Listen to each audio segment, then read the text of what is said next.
За поддержку канала на Бусти спасибо Чумби Богу Шаману, полноценному богоубийце Аргосу и лидеру шейхов на аукционах Дону Валенскони. Я приветствую тебя, Чумба, с тобой Рабаши. Что-то нехороший слушок пошел, точнее сомнение в компетенции Кюраку Сюнцуя как главнокомандующего GTA 13. Я, как человек, имеющий на аватарке себя в образе Шугар Дэдди из Блича, естественно решил задефать мужчину мечты. Распыляться мыслями не буду, меня не особо волнует, как себя вел Кюраку до вступления в должность, дурачился ли он в сражениях со Старком, Акутроном или же просто уповал на деда, мне вообще пофигу. Так что переходим напрямую к решениям, уже будучи в должности. Первая претензия к нему: почему Кюраку, который ушел с поста капитана и бросил свой отряд, еще больше добил его тем, что вытянул своего лейтенанта из того же 8-го отряда в 1-й. Изначально вопрос поставлен неверно, Сюнцуя назначили, отчего он не был в радостях, если что. Решение было принято и одобрено советом 46 и нулевым сквадом. Кюраку не рвался с пеной у рта к власти, втирая всем: сделайте меня главкомом, поэтому на полном серьезе считать, что он бросил свой отряд, нельзя. По поводу вербовки на НАО, посудите сами, когда на сообщество душ напала раса, имеющая вас и в хвост, и в гриву, и в загривок, самым логичным будет сконцентрироваться на эффективном распределении ресурсов. Кюраку как главнокомандующему нужны были 2 лейтенанта. Первый — это офицер Акикиба, который займется текущими делами, что было обозначено прямым образом. Второй — для личного сопровождения, что является обязанностью лейтенанта. Или вы думаете, они просто так всегда ходят со своими капитанами и покидают их лишь по приказу? Объясняю на пальцах: для управления бараками 1-го отряда, которые, если что, были расхуярены Яхве в пух и прах в условиях военного вторжения, был взят и повышен Окикиба. А для личного сопровождения и участия в прямых стычках взята Нанао, которая является именно саппортом скидо, а не боевой единицей, решение которой повлияло бы на 8-й отряд. Ну и предвзятый момент, конечно же, присутствует, племяшка же все-таки может себе позволить. Эффективность отряда как боевой группы была значительно снижена, как только из него перевели Кюраку, так что перевод «О боже, великой Нанао» никоим образом не дезориентировал или тотально растоптал 8-й сквад. Ну а морально ли так быстро и холодно почти что расформировать бывший отряд, отречься от них и тому подобное? Ну, в некотором роде да. Только вот еще раз, свой сквад Кюраку не бросал, ибо он главком. И на момент управления, так и до замены Кэпа 8-ки работал на 2 отряда, ибо даже в сериях было показано, как он отдавал приказы дистанционно. Или вы серьезно думаете, что в его бывшем скваде все настолько дебилы, что все эти столетия жизни рассчитывали только на силы своего капитана? В уставе Синегами написано отдать жизнь за сообщество душ, и каждый жнец понимал это, тем более во время полномасштабной войны. Так что если хотите винить кого-то, критикуйте совет 46 и вышестоящие инстанции, но не за то, что Кюраку бросил свой бывший отряд, ибо это не так, а за то, что ему пришлось управляться с 2 сквадами, пусть и менее эффективно, и ради этого он взял 2 лейтенантов. И вообще, откуда, блять, эта претензия, высосанная не из пальца, а из чего побольше? Если каждый капитан имеет право назначать и разжаловать лейтенантов отряда, прямым текстом сказано, так что доеб не ясен. И чё? Какой итог перевода на Нао? Напоминаю, если бы не она рядом с Сюнцуем, он бы подох от Лилии. Так что именно она со своим артефактом затащила сражение и спасла главкома, что полностью оправдывает его решение. А вот теперь поговорим о морали Сюнцуя. Он вам не дед, который уже не доверяет себе и своим решениям, поэтому слепо потакает совету 46 и при каждой битве хочет засуицидиться арсеналом, который имеет. Свою методику ведения действий Кюраку озвучил прямым текстом. Ему наплевать на понятие чести, пока его товарищей, сослуживцев и подчиненных режут и убивают. Просто по херам на гордость и прочую лабуду. Алло, народ, война идет, и во время ее он способен вообразить и воплотить вещи похуже, чем борьба зла со злом. И одной этой строчкой он уже напихивает под усы Ямаджи, как тактик и хладнокровный командир, превозмогая его.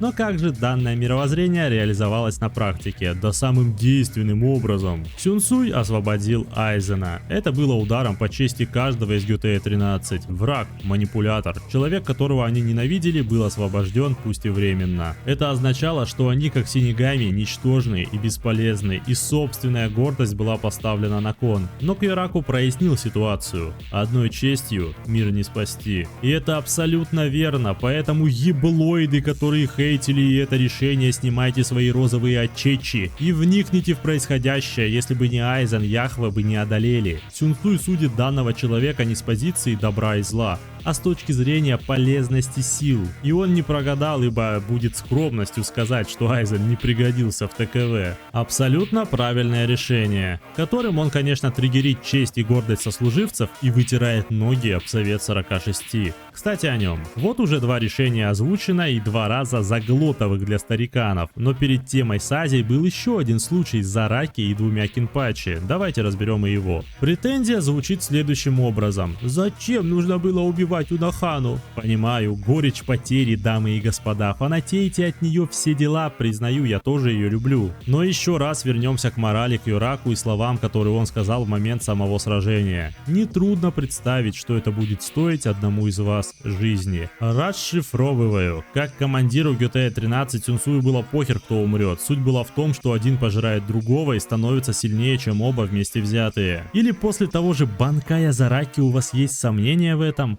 Пацан на Кинпачи имел промеж сисек, если что, буквально, праймовую Унахану, не имея ничего, кроме Асаучи, чё уж говорить об Шикае и Банкае. А что же по поводу самой Унаханы? Я уже рассказывал, она жестко тильтовала и нашла спасение и смысл жизни в наследнике, отказавшись от своего титула настолько, что больше никогда не сражалась. И это решение не было оспорено ни Ямамото, ни кем-либо другим, ибо в любой арке, какой бы ни была угроза, она не предпринимала абсолютно ничего. Это вывелось в такой абсолют, что во время битвы с Зараки она изначально позиционировала себя как инструмент или же жертву, с помощью которого она и наследника пробудит, и от жизни избавится. Иначе не объяснить, почему она сотни раз резала Зараки, а сама же, когда удостоверилась в его вернувшейся силе, тут же отказалась не то чтобы сражаться, а жить. И не стала регенить рану, просто умирая. Унахана, как жнец смерти, давно умерла, как только заплела волосы в косу. И говорить о том, а что если бы Кьюраку втихаря спрятал отряд медиков, а потом резнул ее, ибо 2 бойца лучше, чем 1, не имеет никакого смысла. В таких словах не учитывается ни моральный настрой Ячеру, ни фактическое положение дел, ибо, повторюсь, Зараки, пробудившийся, уже мощнее, чем Унахана в Банкае, что мы и видели в файте, а Шикайный и Банкайный так еще пизже, так что хорош гнать про фэнтезийный что если. Выглядит как бред очередного аниме-межверстника, скейлищего своего любимчика по законам физики 3-й планеты от Солнца в чужом версте, о котором ничего нахуй не известно. Юраку в очередной раз принял верное для ситуации войны решение. Учитывается не только возможность Апа Кена, но и личные желания и мораль Унаханы, совмещая приятное с полезным. Ибо, как говорится, сдохла лошадь, слезь, другого не дано. 3 пункта, 3 вызова совету 46. Красный флаг. Перчаткой по лицу. Сюнсуй жестко гнет свою линию независимо от того, кто стоит выше его. И вот такое Ямамото как главком себе и представить не мог. Для него приказы совета были истиной, он даже не проверял их. Не вдавался в подробности, чё это стариков так шакалит, что они свои же решения меняют по 3 раза за неделю. От этого Айзен и вертел им как старым псом от их лица.